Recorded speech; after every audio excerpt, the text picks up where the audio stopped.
Itu adalah titik kritis. Untuk menguji roh yang sebenarnya, anak muda itu memberikan kehidupan baru kepada Reski Banyan, yang sebelumnya terengah-engah di ambang kematian.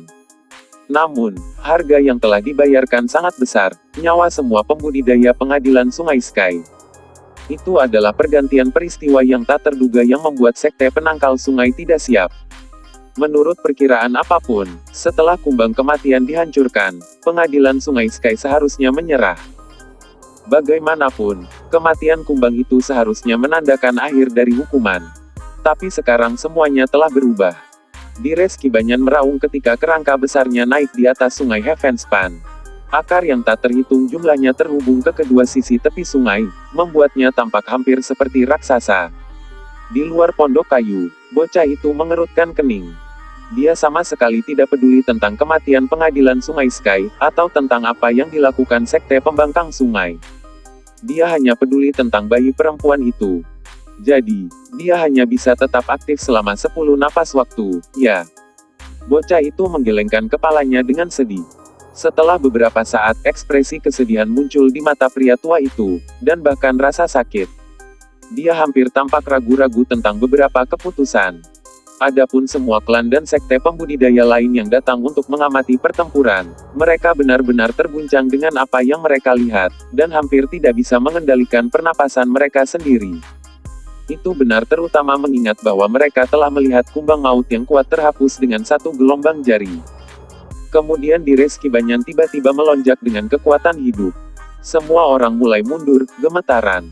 Sebagian besar pembudidaya sekte penangkal sungai berhasil melarikan diri dengan sukses. Meskipun beberapa telah terluka atau terbunuh dalam proses tersebut, sebagian besar kini kembali ke kapal perang Heavenspan, yang perisainya telah diangkat. Adapun divisi aliran darah, kebanyakan dari mereka berada di tepi sungai. Bai Xiaochun tidak punya waktu untuk memikirkan masalah ini saat ini. Dia melonjak dengan kekuatan yang luar biasa, dan kulitnya berwarna emas.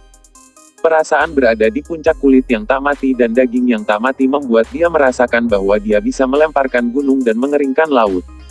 Gitu Tuan Goodwin memanggilnya, dia mulai bergerak. Dia sekarang bisa bergerak lebih cepat daripada ketika dia baru saja melangkah ke tahap surga Dao Gold Core. Meskipun air sungai Heavenspan sangat berbahaya bagi kebanyakan orang, mereka tidak akan membahayakan Bai Xiaochun sama sekali.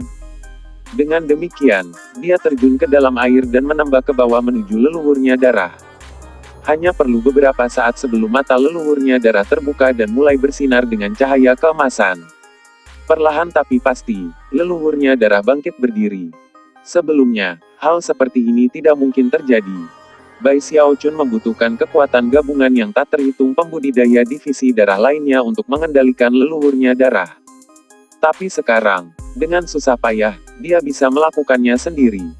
Saat leluhurnya darah naik dari dalam perairan sungai Heavenspan, para pembudidaya divisi aliran darah terbang ke udara dan dengan cepat menghilang ke dalam. Kemudian, leluhurnya darah mulai memancarkan kekuatan yang bahkan lebih luar biasa daripada terakhir kali. Di bawah kendali Bai Xiaochun, raksasa berwarna darah melompat ke udara. Pada saat itulah Reski Banyan mengalihkan pandangannya ke leluhurnya darah. Kebencian dan permusuhan membakar di dalamnya ketika mengirim cabang dan tanaman merambat yang tak terhitung jumlahnya berputar-putar untuk membentuk tangan yang besar, yang kemudian menembak ke arah leluhurnya darah dalam bentuk kepalan. Alih-alih mundur dalam menghadapi serangan seperti itu, leluhurnya darah terus terbang di udara, bahkan lebih tinggi dari terakhir kali. Dalam sekejap, dia muncul tepat di depan Reski Banyan, di mana dia mengulurkan tangan dan meraih tangan yang masuk, lalu melepaskan Saking Mountain. Cahaya keemasan tanpa batas berkilauan saat leluhurnya darah menabrak Reski Banyan, merobeknya sampai ke akarnya dan mengirimnya terbang mundur beberapa ribu meter.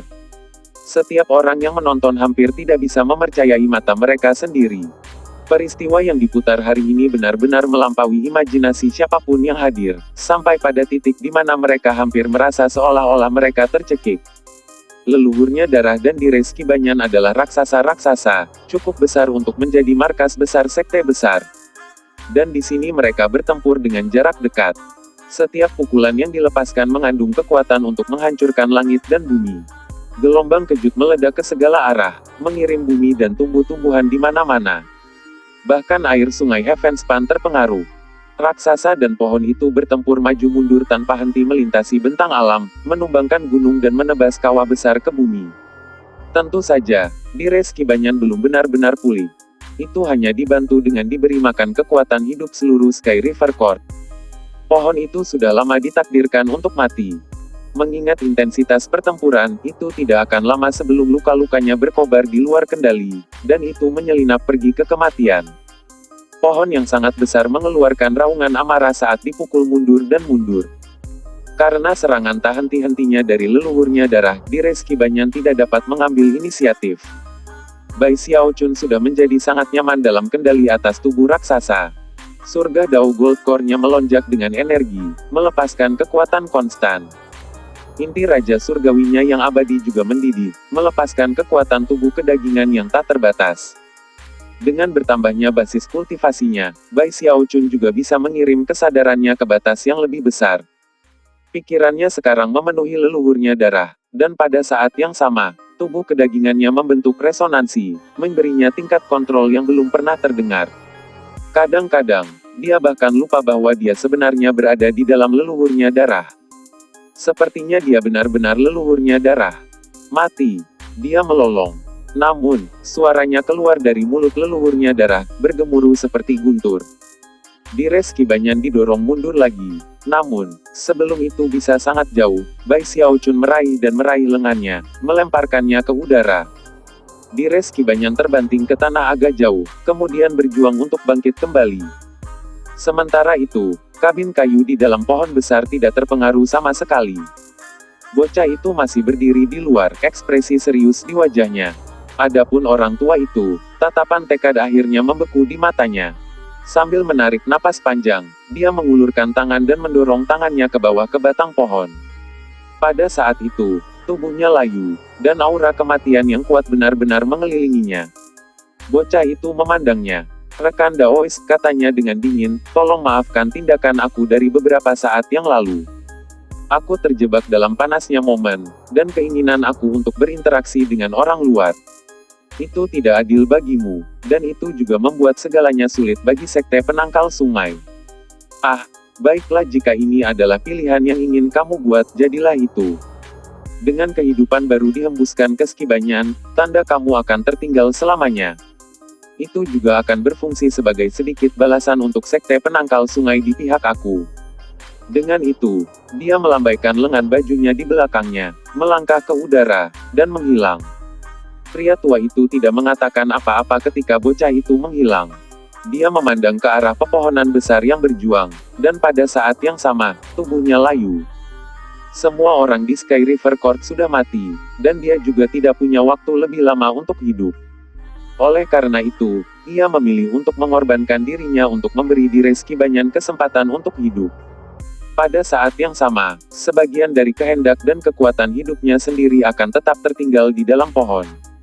"Mulai sekarang," gumamnya, "aku mengakui kesetiaan kepada Sekte Penangkal Sungai. Aku akan melindunginya, sama seperti kamu melindungi Sky River Court." Dengan itu, dia layu, menyatu dengan Dires Ki Banyan. Dires Ki Banyan menggigil, dan kemudian sinar merah di matanya memudar. Bahkan ketika itu terjadi, leluhurnya darah berlayar ke sana, tinju menahan persiapan untuk meluncurkan pukulan. Saat itulah Dires Ki Banyan bersujud dan berkata dengan suara yang dalam, "Aku mengakui kesetiaan." Bahkan ketika kata-kata itu bergema, sebuah cahaya gemerlap terbang keluar dari dalam pohon besar. Cahaya menyusut sampai mengungkapkan kristal hijau, yang merupakan jantung Dires Ki Banyan. Siapapun yang mengendalikan kristal itu akan memiliki kehidupan Dires Ki Banyan di tangan mereka. Di bawah kendali Bai Xiao Chun, leluhurnya darah berhenti bergerak tepat di depan Dires Ki Banyan. Semuanya menjadi sunyi, dan semua pembudidaya Sekte Penangkal Sungai memandangi leluhurnya darah. Bukan hanya mereka, klan penggarap sekitarnya dan sekte kecil juga menunggu untuk melihat apa yang akan dilakukan leluhurnya darah. Tidak ada yang bisa ikut campur. Pilihan ada di tangan Bai Xiao Chun. Bahkan para leluhurnya Nas Chen Sol bisa melakukan apapun. Bai Xiao Chun ragu-ragu sejenak, lalu tersenyum dan mengulurkan tangan untuk mengambil kristal hijau. Seketika, gelombang sorak-sorai yang menggetarkan bumi bangkit dari 3 kapal perang Heavenspan. Kemenangan. Mulai sekarang, Sekte Penangkal Sungai kami adalah Sekte Capai Tengah. Kami menang, kami menang. Di dalam sorakan terdengar tangisan, siulan, dan teriakan kegembiraan. Semua orang di Sekte Penangkal Sungai mendidih dengan kegembiraan. Beberapa saat kemudian, seberkas cahaya terang mulai terlihat, menembus langit. Ketika sudah dekat, sebuah prasasti batu bisa dilihat di dalam. Prasasti batu menghantam tanah, mengubur dirinya sendiri di tengah jalan ke bumi. Terlihat di bagian atas adalah 3 karakter. Sekte Penangkal Sungai. Di bawah ketiga karakter itu ada garis karakter yang lebih kecil. Subdivisi Sekte Polaritas Langit Berbintang. Prasasti batu itu adalah tanda persetujuan dari Sekte Polaritas Langit Berbintang Dao, dan segera setelah pembudidaya Sekte Penentang Sungai melihatnya, kegembiraan mereka tumbuh bahkan lebih intens. Ini adalah segalanya yang telah mereka kerjakan dengan keras, dan pada akhirnya, mereka mendapat konfirmasi. Banyak dari mereka mulai berpikir kembali ke semua pertempuran yang telah terlibat dalam menjadi Sekte Capai Tengah, dan itu membuat mereka menghela nafas. Klan penggarap sekitarnya dan sekte skala kecil semua mulai berlutut untuk bersujud. Salam Sekte Penangkal Sungai. Semakin banyak suara bergabung, menciptakan hiruk-pikuk suara. Adapun 3 wakil dari sekte lain, mereka mengambil napas dalam-dalam saat mereka memulihkan ketenangan mereka. Dengan pandangan terakhir pada leluhurnya darah, mereka berbalik dan pergi. Semua orang tahu bahwa mulai hari ini, Capai Tengah Timur tidak lagi dikendalikan oleh Pengadilan Sungai Sky, melainkan Sekte Penentang Sungai yang terhormat. Sekte Penangkal Sungai telah mengambil kendali atas Capai Tengah. Semua klan pembudidaya dan sekte yang lebih kecil benar-benar terguncang, seperti juga perwakilan dari 3 sekte utama lainnya. Seluruh struktur Capai Tengah akan berubah, dan itu juga berarti bahwa salah satu dari 4 tuan utama telah diganti. Itu bahkan lebih bermakna mengingat Sekte Penangkal Sungai datang dari Lower Reaches. Bagi sekte-sekte yang tunduk pada 3 sekte besar lainnya, pintu-pintu baru tiba-tiba dibuka. Pada saat yang sama, Sekte Penangkal Sungai sekarang lebih sibuk daripada sebelumnya. Terlepas dari tingkat basis budidaya mereka, para murid dari keempat divisi dimobilisasi untuk membantu dalam pembangunan markas sekte baru. Markas River Deafening Sect yang baru sedang dibangun di lokasi bekas Sky River Court itu sendiri. Para leluhurnya dari 4 divisi telah lama berdiskusi dan mencapai kesepakatan mengenai bagaimana hal itu akan ditata dan seperti apa bentuknya. Tidak hanya rencana mereka memenuhi persyaratan masing-masing dari 4 divisi, itu menempatkan sekte dalam posisi yang sempurna untuk bertahan dan menyerang. Bagaimanapun, markas baru ini perlu berdiri selama ribuan tahun, dan akan menjadi sumber kemuliaan dan kehormatan bagi seluruh sekte. Inti dari markas itu adalah gunung yang sangat besar, setengahnya terletak di bawah permukaan sungai Heavenspan, dan setengahnya lagi menjulang tinggi ke langit. Meskipun orang mungkin berpikir bahwa gunung seperti itu akan menghalangi aliran air sungai Heavenspan, berbagai cara ajaib akan digunakan untuk memastikan bahwa sungai terus mengalir seperti sebelumnya. Gunung akan membentang tinggi ke awan, gitu tinggi sehingga tidak mungkin untuk melihat puncak. Adapun nama gunung, itu akan disebut Gunung River Defiance. Gunung itu akan menjadi inti dari sekte itu, tempat semua keputusan penting akan dibuat. Para leluhurnya akan tinggal di sana, dan kekuatan cadangan akan ditahan di sana juga. Mount River Defiance akan membentuk pusat sekte ini, dengan 4 jajaran gunung agung terbentang dari sana dalam 4 arah. Diangkut ke daerah itu dengan sihir yang kuat, masing-masing akan membentang sejauh 500 km, dan akan menampilkan 8 puncak yang, meskipun sangat tinggi, tidak menyaingi River Defiance. Keempat pegunungan itu akan ditugaskan ke 4 divisi dari Sekte Penangkal Sungai, Roh, Darah, Mendalam, dan Divisi Aliran Pil. Gerbang utama Sekte Penangkal Sungai akan menghadap ke Sungai Heavenspan, dan akan dijaga oleh 2 tokoh besar. Di sebelah kiri akan ada raksasa yang menjulang tinggi yang dipenuhi ki darah yang kuat, namun tampaknya sedang tidur, yang tidak lain adalah leluhurnya Darah. Di sisi kanan adalah Dires Kibanyan, berdiri berjaga di atas sungai Deafening Sekte seperti raksasa. Pohon yang menjulang tinggi dan raksasa yang sangat besar akan menyebabkan semua sekte kecil lainnya di Middle Reaches meringkuk ketakutan dan teror.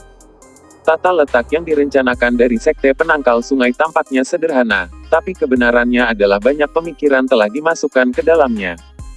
Misalnya, Formasi mantra besar akan didirikan untuk mempertahankan sekte. Formasi mantra yang 10 kali lebih besar dari yang dibuat oleh sekte Stream Spirit beberapa tahun yang lalu di pegunungan Luochen. Ini adalah jenis sekte besar yang pantas menduduki capai tengah, sebuah sekte yang jelas sangat kuat sehingga tidak ada kekuatan lain di wilayah ini yang berani menyepelekannya. Sekte penentang sungai mengirim utusan kembali ke Lower Reaches dengan peraturan baru untuk 4 sekte yang telah bangkit tanpa kehadiran mereka. Kebiasaan lama dipulihkan. Di masa lalu, 4 sekte besar Lower Reaches telah mengirim upeti upriver setiap tahun. Pengaturan yang sama akan berlanjut ke masa depan. Sekte penangkal sungai juga mengunci perbatasan capai rendah, memastikan bahwa sekte baru akan punya waktu untuk sepenuhnya membangun diri mereka sendiri dan tidak menghadapi penyerbu dari luar. Sementara ingatan mengejutkan tentang kehancuran pengadilan Sungai Sky masih segar di ingatan semua orang, dekrit Dharma pertama yang dikeluarkan oleh River Deafening Sect ini adalah sesuatu yang tidak seorang pun mau menentang, bahkan 3 capai tengah lainnya juga sekte. Tidak ada yang ingin menimbulkan niat buruk dari sekte penangkal sungai. Meskipun sekte penangkal sungai lebih lemah dari 3 sekte utama lainnya, mereka telah menerima persetujuan dari sekte ketua hulu. Dengan demikian, sekte-sekte lain tidak dapat menyinggung mereka dengan sangat baik bahkan sebelum mereka memiliki kesempatan untuk membangun diri mereka sendiri. Karena itu, wilayah sekte penangkal sungai itu damai dan tenang, meskipun penduduknya dipenuhi dengan kegembiraan dan kegugupan. Sekte penangkal sungai memiliki banyak urusan penting yang harus diselesaikan. Apakah itu pembangunan markas baru mereka, pengamanan pasukan rendah, atau tugas untuk mengendalikan wilayah baru mereka, ada banyak tugas yang membutuhkan perhatian yang cermat. Hal pertama yang harus diurus adalah menetapkan pegunungan untuk masing-masing dari 4 divisi. Gitu masing-masing divisi memiliki barisan pegunungan, mereka dapat mengaturnya sesuai dengan gaya dan persyaratan mereka sendiri. Karena Bai Xiaochun, divisi Streamro mengambil pegunungan timur. Ada beberapa perubahan pada divisi mereka. 7 puncak gunung yang sama tetap ada yang dulu ada di tepi utara dan selatan sungai. Satu-satunya perbedaan adalah bahwa gunung ke-8 sekarang milik pembudidaya formasi inti. Barisan pegunungan yang ditempati oleh divisi aliran darah adalah yang paling dekat dengan leluhurnya darah, yang akan memastikan bahwa para pembudidaya di sana mampu mempraktikkan teknik mereka dengan gangguan sesedikit mungkin. Aturan baru lainnya dilembagakan. Untuk menjadi master darah salah satu dari 8 puncak gunung mereka, seorang kultivator harus mencapai formasi inti terlebih dahulu. Adapun divisi mendalam dan Pilstream, mereka memiliki aturan yang sama seperti sebelumnya. Divisi Stream mendalam mengkhususkan diri dalam formasi mantra dan budidaya cloning, sedangkan divisi Stream Pil berfokus pada dao obat-obatan. Ketika semua dikatakan dan dilakukan, sekte penangkal sungai memiliki dasar yang kuat dalam hampir semua aspek. Mereka benar-benar memenuhi persyaratan untuk sekte besar. Upaya konstruksi semua berjalan dengan meriah. Ada juga banyak pekerjaan yang harus dilakukan pada apa yang pernah menjadi medan perang di sekitar Sky River Court. Mayat banyak pembudidaya sekte penentang sungai yang telah mati dalam pertempuran perlu dibersihkan. Para pembudidaya itu diberikan penguburan yang layak, dan nama mereka tertulis untuk diingat sepanjang masa. Mereka adalah pahlawan pemberani dari River Deafening Sect yang namanya akan dinyanyikan dalam lagu untuk generasi yang akan datang. Ada banyak tugas yang harus diselesaikan. Sekarang setelah pertempuran selesai, salah satu masalah utama yang dihadapi adalah memilih pemimpin sekte baru. Syukurlah, masalah seperti itu adalah tanggung jawab para leluhurnya. Bai Xiaochun tidak perlu khawatir tentang mereka. Hari-hari berlalu, dan segera Bai Xiaochun menyadari bahwa semua orang di sekitarnya sibuk dengan cara apapun. Setiap kali dia berjalan di sekitar, para murid dari sekte penentang sungai akan melemparkan tatapan penuh hormat ke arahnya, dan menawarkan salam resmi. Pada awalnya, itu terasa luar biasa, tapi tak lama kemudian, sensasi itu mulai memudar. Ini sangat membosankan, gumamnya. Aku pikir aku akan mengobrol dengan Xiao Mei. Butuh sedikit pencarian, tapi dia segera menemukannya. Dia bersama tim rekan-rekan pembudidaya yang mengoperasikan raksasa pembentuk mantra untuk membersihkan puing-puing. Gitu dia melihatnya, dia memanggil, Xiao Mei. Jangan ganggu aku sekarang, kakak Xiao Chun, serunya, menghapus keringat dari alisnya. Aku sibuk. Dengan itu, dia melanjutkan pekerjaannya. Bai Xiaochun berdiri di sana dengan canggung sejenak sebelum melihat Big Fatty Zhang. Kakak sulung. Fatty besar Zhang memandang dengan ekspresi serius, lalu berkata, bisakah kamu menyimpannya nanti, Xiaochun? Aku memiliki banyak peningkatan semangat untuk dilakukan. Dengan itu, dia kembali ke pekerjaannya dengan Sumei Xiang dan penambah semangat lainnya. Bai Xiaochun tersenyum, tapi di dalam dia merasa malu dan bahkan kecewa. Tepat ketika dia akan pergi, dia melihat Hou Yunfei terbang ke arahnya. Big Bro Hou, tidak ada waktu untuk mengobrol, Xiaochun. Guru mengirim aku untuk bekerja di Magic Pavilion. Hou Yunfei terbang tanpa berhenti. Sambil tersenyum masam, Bai Xiaochun melihat sekeliling pada orang-orang yang sibuk, dan kemudian memutuskan untuk pergi ke divisi aliran darah. Gitu dia menginjakan kaki di gunung, dia melihat Song Junwan memimpin sekelompok murid puncak tengah saat mereka membangun puncak tengah baru. Big Sis Song, pergi nongkrong di tempat lain, Need Creep. Dia menyalak menjentikan lengan bajunya. Kemudian dia mengeluarkan beberapa perintah lagi untuk murid-murid Middle Peak. Rahang Bai Xiaochun terjatuh. Bahkan ketika dia mencoba untuk memutuskan bagaimana merespons, suara gemetar mencapai telinganya dari belakang. Patriark Junior, apa kamu keberatan pergi gitu saja? Kamu membuat aku gugup. Bai Xiaochun merasa seperti akan marah. Sambil mendesah, dia berbalik dan berlari. Setiap orang yang dia kenal mengabaikannya karena berbagai tugas yang telah mereka lakukan. Bahkan Bruiser telah diberi tugas dan mengawasi beberapa binatang perang. Bai Xiaochun merasa seperti dia adalah satu-satunya orang yang menganggur di seluruh sekte penangkal sungai. Satu-satunya orang yang memenuhi syarat untuk memberinya perintah adalah para leluhurnya Naschen Sol, dan mereka semua sibuk dengan hal-hal penting. Bahkan mungkin untuk sesekali menangkap suara debat dan diskusi yang datang dari Mount River Defiance. Para elit biasanya melakukan pekerjaan paling banyak, tapi tampaknya seseorang yang luar biasa seperti aku, seorang patriarki junior, sebenarnya tidak memiliki apa-apa untuk dilakukan. Benar-benar tidak mampu memikirkan tugas-tugas penting yang harus diselesaikan, dia hanya bisa menghela nafas. Ah terserahlah. Aku kira aku harus meramu beberapa obat. Setelah menemukan jalan ke tepi sungai Heavenspan, ia menemukan lokasi yang baik, duduk bersila, dan mulai berpikir kembali ke apa yang telah ia pelajari dari semangat sejati tentang pil penantang sungai. Dia memberiku keberuntungan, jadi aku pasti harus mencoba meramu pil itu. Secara bertahap, dia tenggelam ke dalam ketenangan yang datang dengan mencari pencerahan, dan mulai menganalisis formula untuk pil penolak sungai. Waktu berlalu. Segera, malam telah tiba. Meskipun pembudidaya sekte penangkal sungai semua sangat sibuk, itu adalah kebiasaan untuk beristirahat di malam hari, sehingga segera, semua langit dan bumi menjadi sunyi. Sebagian besar mayat di medan perang telah dibersihkan, meskipun beberapa tetap di sana-sini. Saat ini, bulan menggantung tinggi di langit menerangi semua tanah di bawah. Tapi kemudian, awan gelap muncul, yang perlahan menyebar, menciptakan kegelapan di mana-mana. Kemudian, sosok berjubah putih muncul dari udara tipis. Surga dan bumi terlalu banyak yang tersembunyi gelap yang luas. Saat sosok berjubah putih muncul, dingin yang menyeramkan keluar. Karena bayangan yang bergantung pada sosok itu, hampir tidak mungkin untuk mengidentifikasi dirinya sebagai seorang wanita. Rambutnya yang panjang tergerai di sekelilingnya saat berjalan melintasi medan perang melewati bayangan malam. Kemanapun dia pergi, semua yang ada di sekitarnya menjadi dingin, seolah melayang di ambang es. Tumbuhan dan tumbuh-tumbuhan seolah-olah wanita berjubah putih itu menyedot kekuatan hidup mereka. Pada saat yang sama, kekuatan hidupnya sendiri dengan cepat tumbuh lebih kuat. Tak lama, dia berada di sebelah tumpukan mayat milik mantan pembudidaya pengadilan Sungai Sky. Menatap mereka, dia terkekeh, lalu menarik napas yang menyebabkan mayat-mayat mulai lay.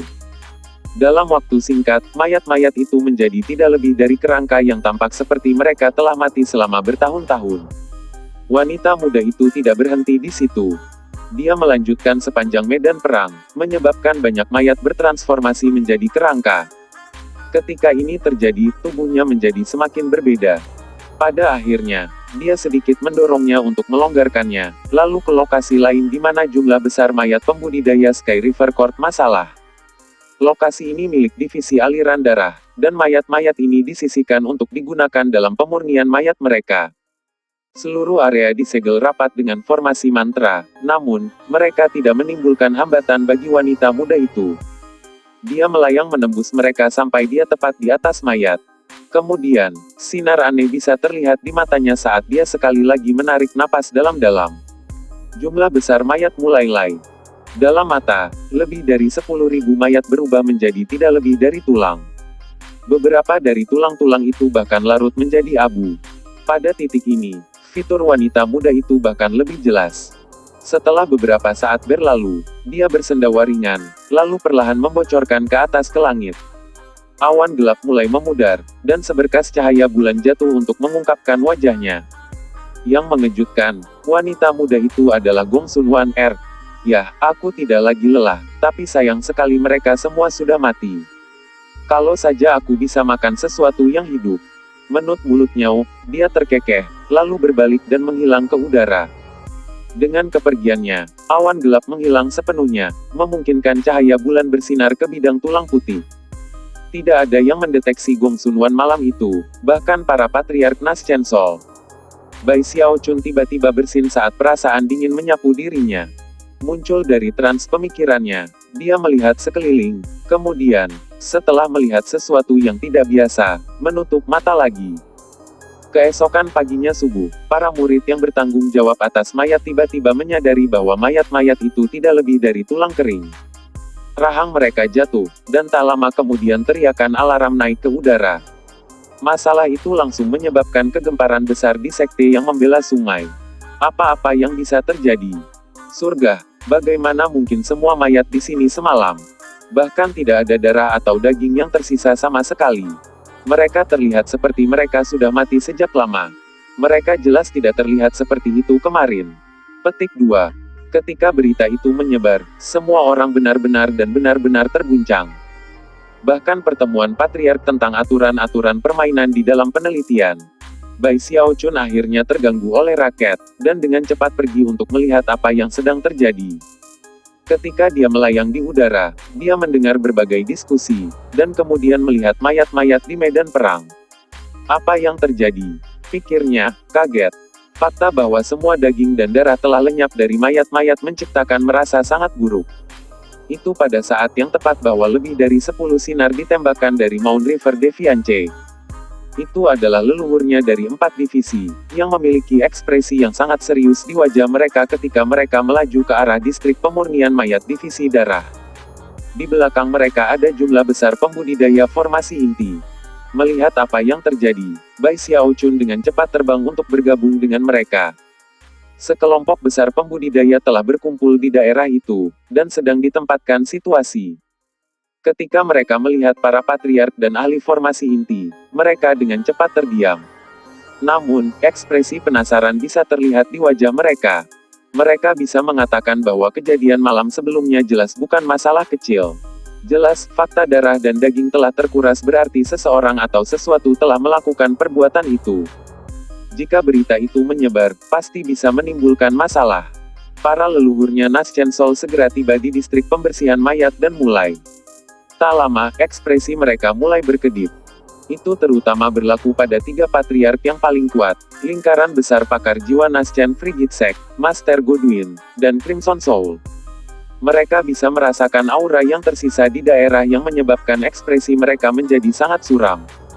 Setelah bertukar pandang, Master Godwin dari divisi aliran darah berkata, ketika di Reski Banyan dicabut, itu menciptakan keretakan untuk bumi untuk meresap.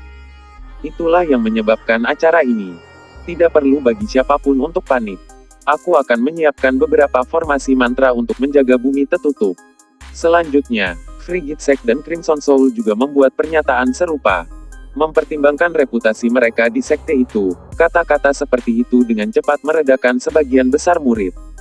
Namun Bai Xiao Chun tidak terlalu jauh dari para pembudidaya Nas Chen Sol, dan ketika melihat sekeliling-sekeliling, dia langsung merasakan aura dingin di daerah itu. Bahkan ada aliran ki dingin yang memasuki tubuhnya dan menyebabkan hidupnya menjadi domba. Dia tidak cukup percaya penjelasan patriark, tapi ragu-ragu mencari dan melihat ke arah Frigid Sek. Frigid Sek mengagumi penuh makna yang harus dia tahan lidahnya. Masalah dengan cepat tersapu di karpet bawah.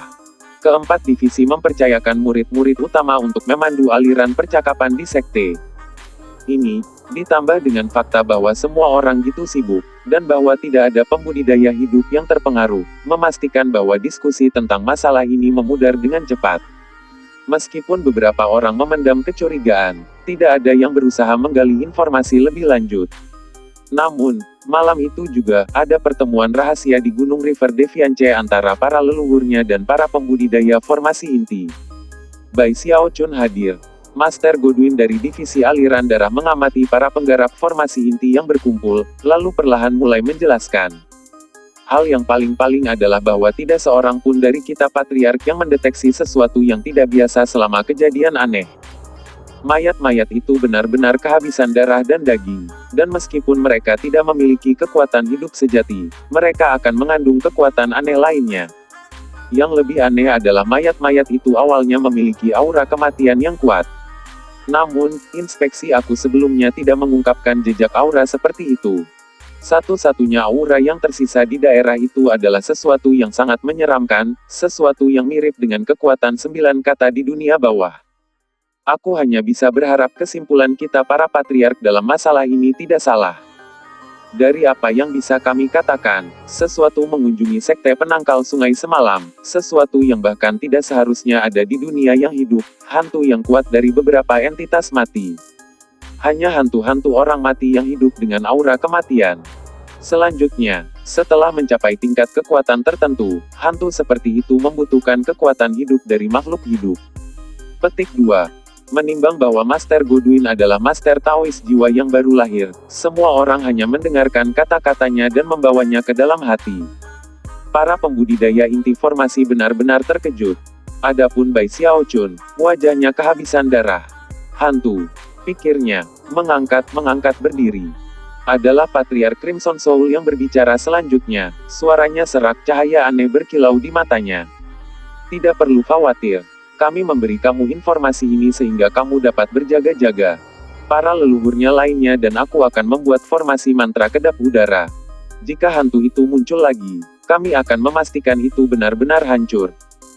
Saat menyapu para pembudidaya formasi inti, itu bertahan beberapa saat pada Bai Xiaochun, yang saat ini gemetar dan cemberut di ambang air mata. Dengan teror yang lengkap dan total, Bai Xiaochun meninggalkan Gunung River Deviance.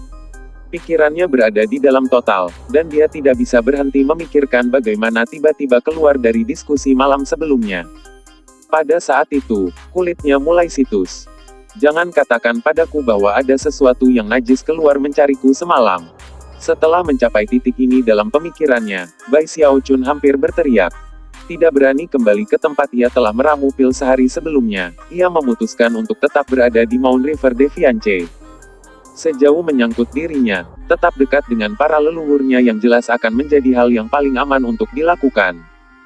Karena dia adalah Patriark Junior Sekte, dia dapat mengklaim wilayah kecilnya sendiri di mana catatan warisan gua abadi yang sederhana. Kemudian pikirkan hal yang najis dari malam sebelumnya, dan lagi kulitnya mulai memasak. Sambil menggertakkan giginya, dia pergi mencari beberapa murid divisi Strea mendalam untuk membantunya mengatur beberapa formasi pertahanan-pertahanan. Kebanyakan pembudidaya di sekte akan puas dengan satu formasi mantra, tapi Bai Xiaochun dalam jaringan saat ini, jadi dia melacak lusinan ahli top dari divisi Strea mendalam. Dengan bantuan mereka, dia mempersiapkan puluhan formasi mantra, kebanyakan dari mereka dirancang untuk mengusir roh jahat. Para ahli dari sekte aliran mendalam memiliki ekspresi yang sangat aneh di wajah mereka ketika mereka pergi.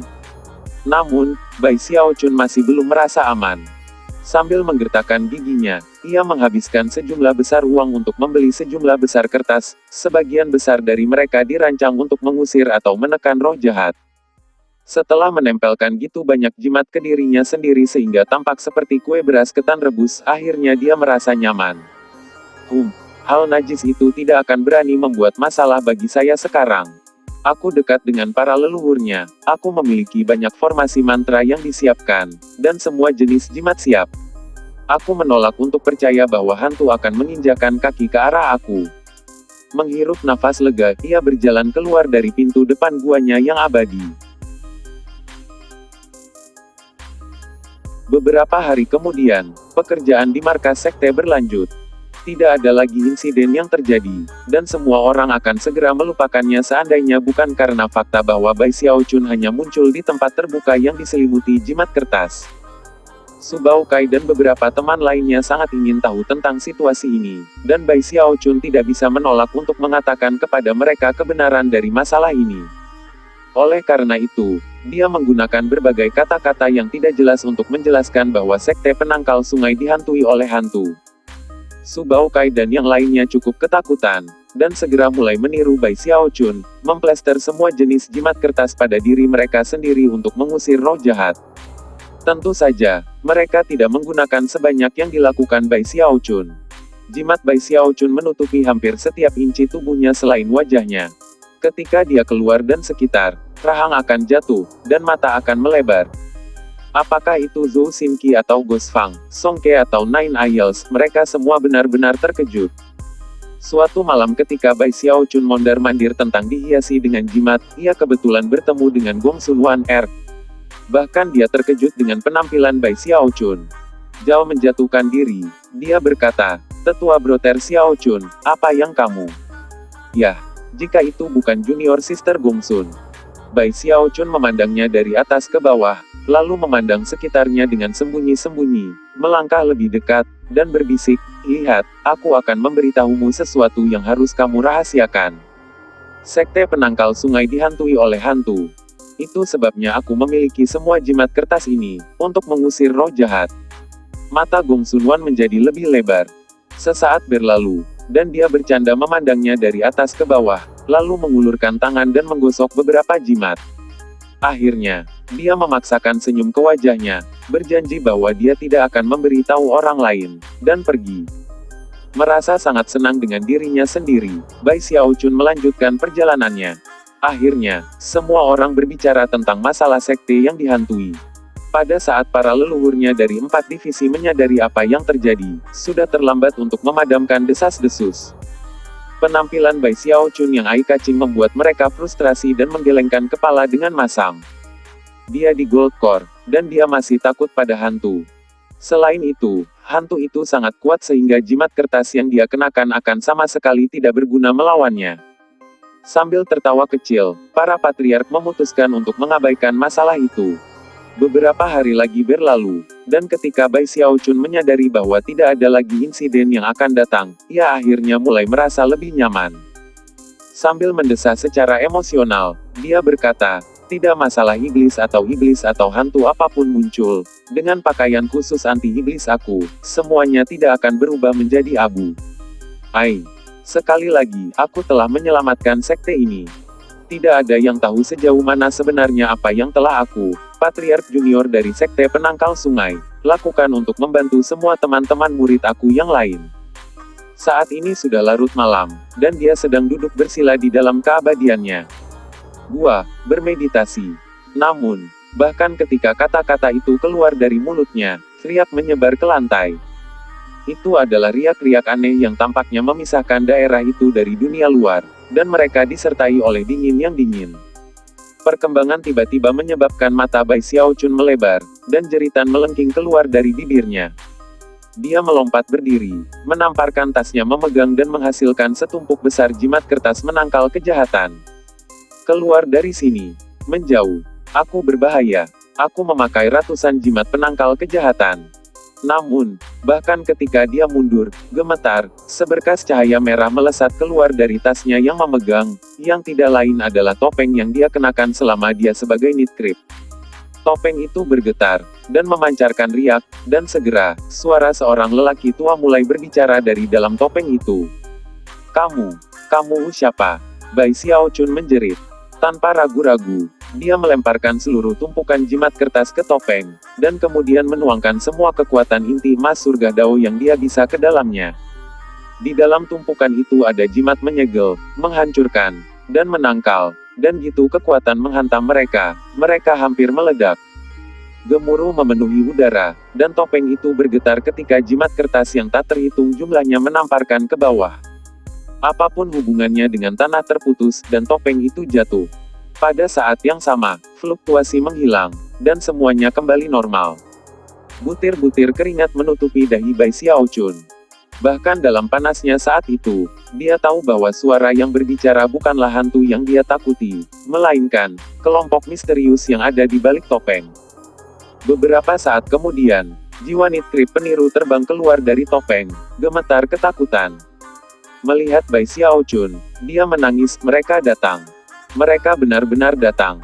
Kami selesai, Bai Xiaochun, selesai. Kamu mengambil peninggalan tak terkalahkan abadi, dan sekarang kekuatan misterius ada di belakang kita. Kami pasti sudah mati. Tidak mungkin mereka akan menunjukkan keringanan hukuman kepada pengkhianat. Mereka mungkin akan menguliti kita hidup-hidup dan mengubah kita menjadi pupuk. Diam. Bai Xiaochun menyalak kesal dan terkejut pada saat yang sama. Namun, dia juga merasa agak bersalah. Lagi pula, dia benar-benar telah mengambil kura-kura kecil itu. Sialan. Aku bahkan tidak mengenakan topeng. Bagaimana mungkin mereka bisa melacakku? Dia berpikir tentang membuang topeng itu, tapi tidak bisa memaksa dirinya untuk menyingkirkan sesuatu yang gitu berharga. Selain itu, jiwa Nitrip palsu masih terjebak di dalam, jadi jika dia membuangnya, dia akan mengacaukannya juga. Apa-apa yang harus kita lakukan, Bai Xiaochun? Jika peniru Nitrip bukan tubuh jiwa, dia pasti akan membocorkan air mata. Bai Xiaochun menatap dengan cemas pada Nitrip palsu, lalu mengambil waktu sejenak untuk memikirkan situasi. Terlepas dari beberapa pertimbangan, ia tidak bisa menemukan solusi apapun selain menyerahkan topeng kepada para patriark. Sayang sekali menyingkirkan harta seperti ini yang dapat mengubah penampilan kamu. Bai Xiaochun tidak yakin tentang apa yang harus dilakukan.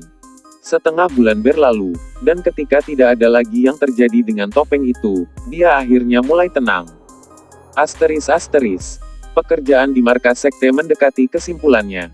Para patriark juga mencapai akhir diskusi mereka tentang bagaimana menangani situasi di Lower Reaches, serta wilayah yang saat ini di bawah kendali sekte penentang sungai. Yang paling penting, mereka menyelesaikan semua aturan sekte resmi. Menurut pengaturan baru, salah satu dari 4 divisi akan secara resmi bertanggung jawab atas sekte untuk periode 200 tahun. Setelah 200 tahun itu, urusan sekte akan beralih ke divisi berikutnya. Pengaturan yang sama akan menentukan siapa pemimpin sekte itu. Divisi pertama yang menggunakan kekuatan kepemimpinan dalam sekte adalah divisi Stream Roh. Zheng Yuandong tidak lagi menjadi pemimpin divisi Stream Roh, ia harus menjadi pemimpin sekte dari seluruh sekte penangkal sungai. Meskipun basis budidayanya sedikit kurang, dia lebih dari memenuhi syarat untuk menangani tanggung jawab. Bahkan, dengan persetujuan dan bantuan para leluhurnya, Zheng Yuandong memutuskan untuk mengorbankan potensinya untuk pertumbuhan di masa depan untuk membuat terobosan segera ke dalam formasi inti. Selanjutnya, ia membuat pengaturan untuk Li Qingou untuk menggantikannya sebagai pemimpin sekte kedua, 100 tahun kemudian. Pada akhir 200 tahun kepemimpinan Spirit Stream Division, divisi Blood Stream akan mengambil alih. Setelah itu akan muncul divisi Stream Mendalam, dan akhirnya divisi Pil Stream. Tidak ada patriark yang menentang pengaturan ini. Segera, markas sekte selesai. Leluhurnya Darah dan Di Reski Banyan berdiri tegak, dan 4 pegunungan tersebar ke segala arah. Langkah terakhir adalah mengaktifkan formasi mantra besar, dan kemudian semuanya akan selesai. Sorakan itu memekakan telinga. Sebulan sebelumnya, ketiga kapal perang Heavenspan telah dikirim ke hilir ke Lower Reaches, dan telah kembali bersama para murid yang tidak mampu bertarung dalam perang karena berbagai alasan. Dengan semua murid hadir, sekte penangkal sungai sekarang memiliki lebih dari 1 juta anggota. Tempat itu cukup ramai. Sebuah upacara akbar diadakan untuk memperingati peristiwa itu, dan banyak undangan dikirim ke Middle Reaches ketiga sekte besar lainnya, serta beberapa klan petani kuno. Formalitas berlangsung selama 7 hari. Pengadilan Sungai Stari, Pengadilan Sungai Dao, dan Pengadilan Sungai Polaritas semuanya mengirim orang untuk memberikan ucapan selamat resmi. Tidak satu pun dari klan pembudidaya gagal mengirim perwakilan. Adapun 4 sekte utama yang telah bangkit di Lower Reaches, mereka juga mengirim perwakilan dengan selamat dan hadiah. Selama periode 7 hari itu, sekte penentang sungai adalah pembicaraan seluruh Capai Tengah. Sebagai patriarki junior dari sekte ini, Bai Xiaochun jelas memiliki kedudukan yang sangat tinggi, dan merupakan subjek yang sangat diperhatikan. Dia membuat penampilan publik setiap hari, mengenakan pakaian upacara dan memamerkan urat nadinya baja. Dia tidak mungkin berkilauan dengan kemuliaan yang lebih besar daripada dia. Bai Xiaochun dengan cepat jatuh cinta dengan perannya. Namun, para leluhurnya, serta Li Qinghou, hanya menjadi lebih gugup, takut bahwa ia akan mengungkapkan sifat aslinya di depan semua orang banyak. Namun, tidak ada yang memperhatikan petunjuk seperti itu. Dia mengobrol dengan orang-orang jenaka, dan jelas merupakan pusat perhatian. Setiap kali dia dengan sengaja melepaskan aura pembunuhannya, semua orang di daerah itu terkejut. Para leluhurnya sangat senang dengan penampilannya, dan Bai Xiaochun cukup bangga dengan dirinya sendiri. Baginya, itu sebenarnya masalah yang sangat sederhana untuk melakukan tindakan seperti itu. 7 hari kemudian, upacara berakhir, para pengunjung pergi, dan sekte itu tenang. Saat ini, masalah terbesar yang dihadapi sekte penangkal sungai adalah mereka tidak memiliki kultivator Deva Realem. 3 sekte besar lainnya di Capai Tengah semua memiliki patriarki Dewa Deva untuk mengawasi sekte. Itu adalah satu-satunya cara untuk benar-benar menjadi sekte besar, dan itu adalah kelemahan fatal bagi sekte penangkal sungai.